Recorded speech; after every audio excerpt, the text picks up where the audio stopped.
Um, Good evening, everyone.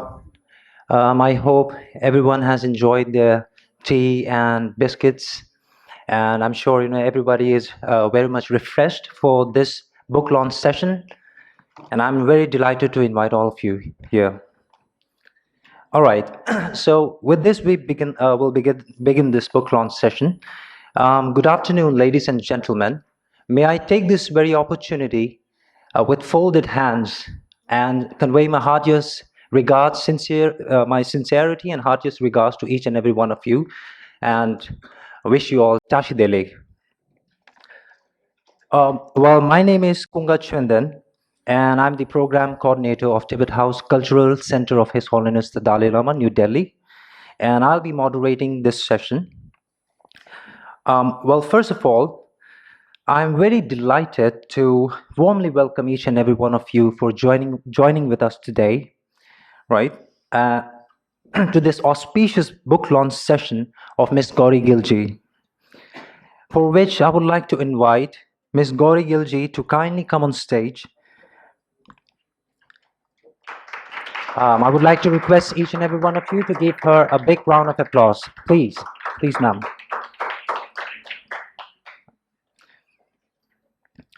Right, with this, I would like to take this opportunity to welcome our director, Venerable Geshe Dojadamdullah, Professor Kaveri Gilji, Professor Savita Kirkoji, to kindly come on stage and take their respective seats. Please welcome all of them.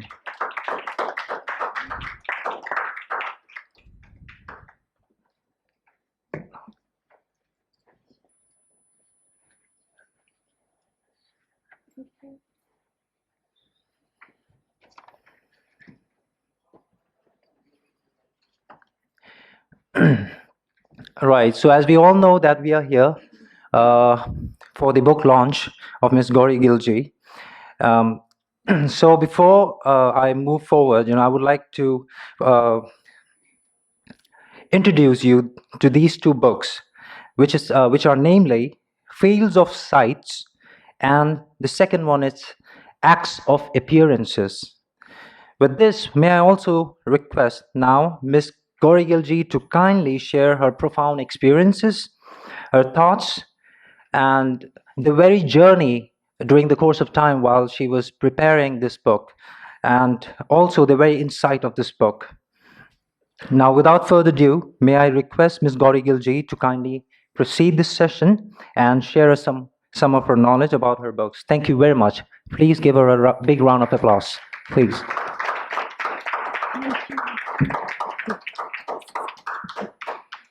I think I can just, sorry.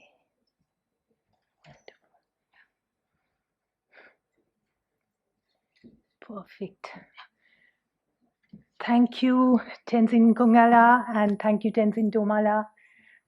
It's a real privilege to be here with Tibet House family and with Venerable Geshe-la, with whom I study in the masters, and from whose knowledge and wisdom and compassion we all benefit.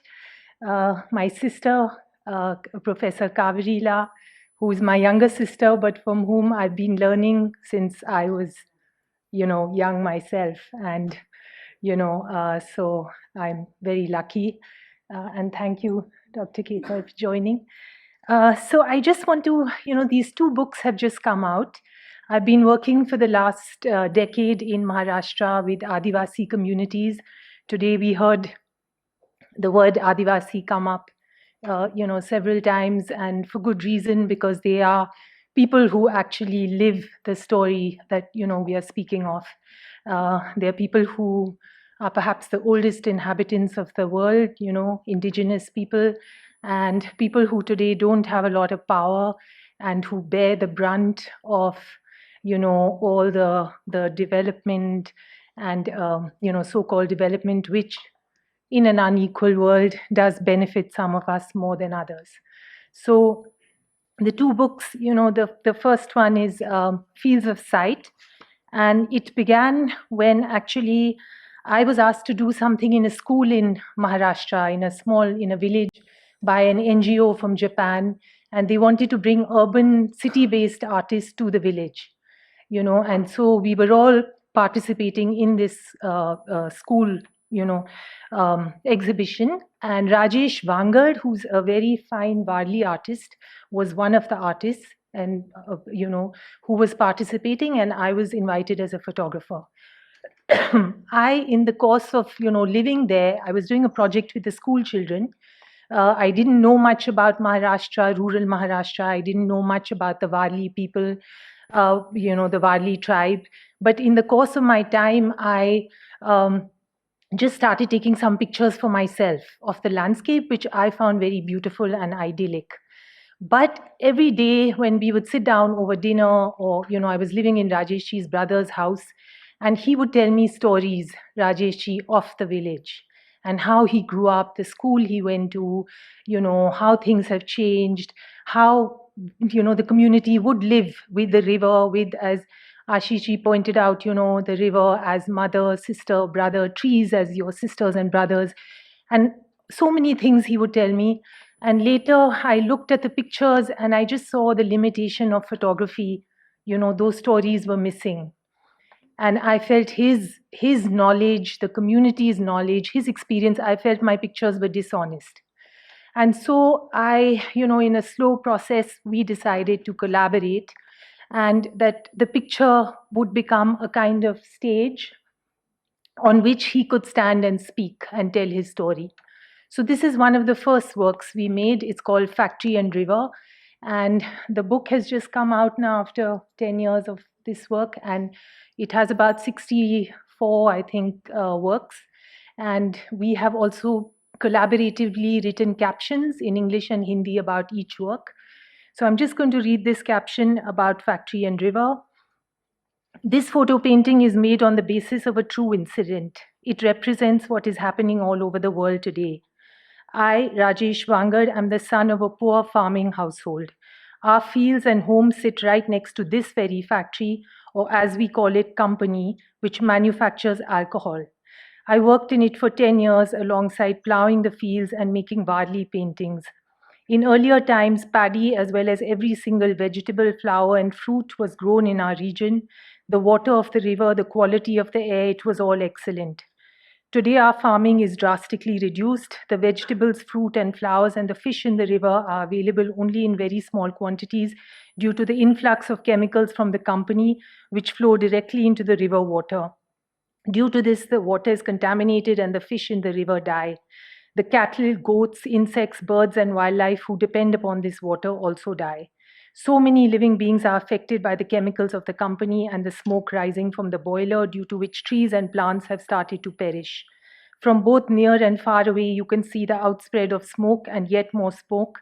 And in our village next door, we receive firsthand the excessive fumes and noise. For this reason, we keep developing some new disease or other in our community. The lifespan of humans in the village is reducing. There is no money to access good hospitals, so people fall ill and simply die. To begin with, we need good air and water, but we humans are bent on destroying the trees, plants, insects, birds, animals, rivers, streams, and forests, only to build huge concrete homes with air conditioners and water purifiers in their place. We travel in sealed and perfumed cars and drink water from plastic bottles. The company was one of the first places that Rajesh took me, Gauri, to when I came to Ganjar. We could not get permission to go inside and had to locate a suitable vantage point outside from where we could make the picture.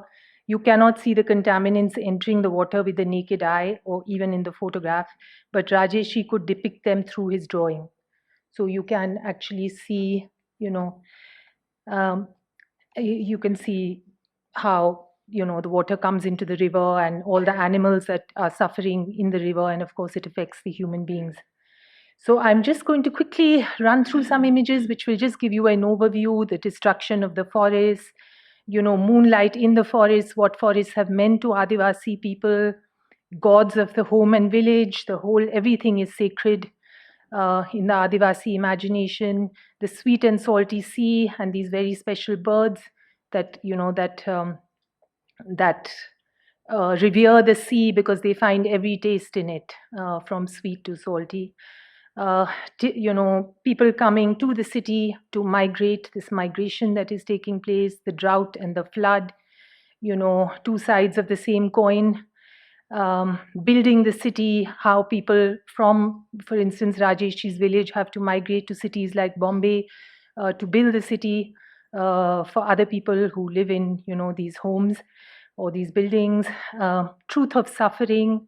We talk a lot also about Buddhist concepts, and in fact, my Adivasi friends are always very interested and have a kind of intuitive understanding, of interdependence and of course of suffering, and they're always asking for Hindi, translations. And small fish, big fish, this actually speaks of inequality in society. um, this is a work about COVID, the great pandemic. And this is a trilogy, the last most recent work we made, called Jal Jungle Jameen. And this explores, this is the great slogan of the Adivasi people, which emphasizes the profound connections that indigenous people have to the land, environment, and local cultural practices, and reflects their natural concern for stable livelihoods.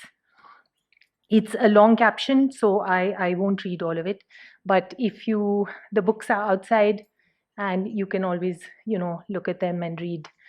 And then, since this is jungle, we go into, because the whole basis for indigenous life is water, forest, land. And then how is the water being impacted? How is the forest? How is the land?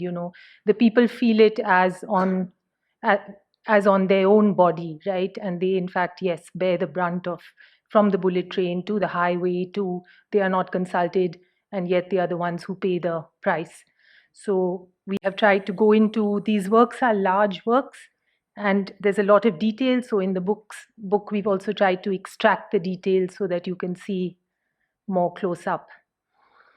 And the second book is called Acts of Appearance. When I was spending time with Rajeshi, I got interested in another community close by, and many Adivasi villages actually. It's an Adivasi tradition, a springtime festival called the Bohara, where the people in the village wear these masks, traditional masks of gods, goddesses, demons, figures from nature, and then they go through the village telling a story, an old mythological story, and how good triumphs evil. And uh, you know but my question to him, and then I asked to meet the artists who make these masks. I was very interested in why mythology in general, and they in particular, you know, like, where were the masks of the people I saw around me in the village? So, where were the old people, the sick people, the people with specific, like, characteristics, where people with big noses or spectacles, or like just regular people, how come mythology is concerned or depicts the idealized? So this was in 2015, and then we decided, I requested and asked them if they would consider making new masks based on people that they knew in the village. And they immediately suggested animals, because for them, animals are a part of the sentient universe. And then at some point, things like books and computers, which enable human activity, and are our friends, are also worshipped in in Adivasi life, like the broom, the brush. So all of these also, we also made masks of them. And then we tried to, this you see are the traditional masks. So here you see the Devi killing the demon, the Rakshas. This was our Mahurat shot. And then you see, and then we just tried to tell stories of actually life in the village today, whether it's construction. These are such talented artists, but they have to migrate and work as construction labor in Bombay, where no one even knows, they build these big buildings with whatever, these big plans. And I don't think those people know that the people building their building are such sophisticated artists. Um, whether it's the crisis around water, or or just telling the Asha center, the primary healthcare center, just telling stories, the local computer center. How do we tell a story about life in the village? And also, there's a tradition in photography of people with privilege going in to take pictures of people who don't have the power to tell their own stories. So, how do we, in this case, it is again a collaboration where, in a way, the people in the pictures, you will never see their faces, and instead you look at their art. So, there's a kind of looking back. And because it's also not about feeling, none of this work is about anyone having pity for anyone else. It's about learning from, extraordinary people. So this is Narega work, the bus stop, homes being built in the village, and, just a group. And these are two of the artists I work with. One of them, in fact, lost his arm, Bhagwanji, many years ago, but he uses one arm better than most of us use too. And Subhashji, his brother. And then they led around 40 people. I was involved with the whole community in the making of the masks, and then every year in almost like a theatrical troupe, moving through the village together, coming up with stories together, so yeah. So I just want to end with also saying I'm sort of Gauri Gill is the name, and actually the book has the names of all the artists, and of course Rajesh Wangad and all my artists in the village. We are going to do 2 launches in the village very soon, both the villages.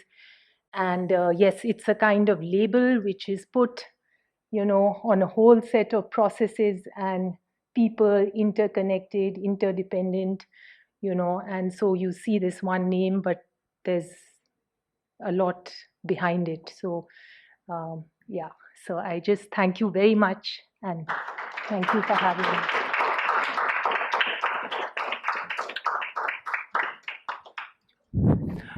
Thank you very much, Ms. Gauri Gilji, for the information she has experienced during the course of time while preparing these 2 books, and it's really very hardworking stuff, I would say. All right, now may I request our director, Venerable Geshe Dojid Abdullah, to kindly do the honor of launching the book with Ms. Gauri Gilji, and for a quick photo. Yeah. Yeah, may I request each and every one of you on the panel to kindly stand up for a quick photo session.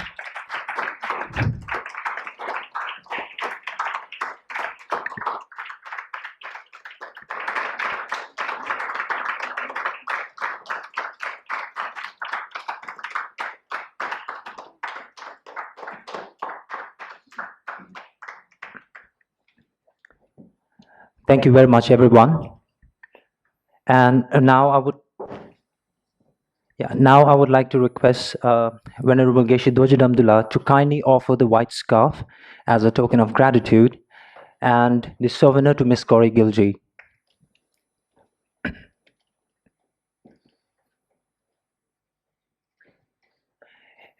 May I request every one of you to give her a big round of applause. Thank you.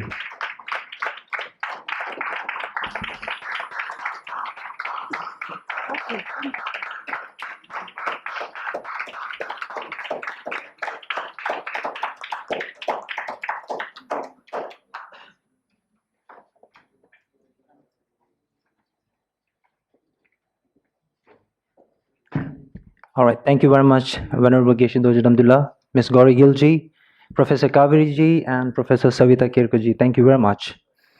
All right, with this, we will conclude this session of book launch, and my colleague, Ms. Kama Zombala, will be doing the last session of the day, and the session will begin the session within 5 minutes. Thank you, everyone.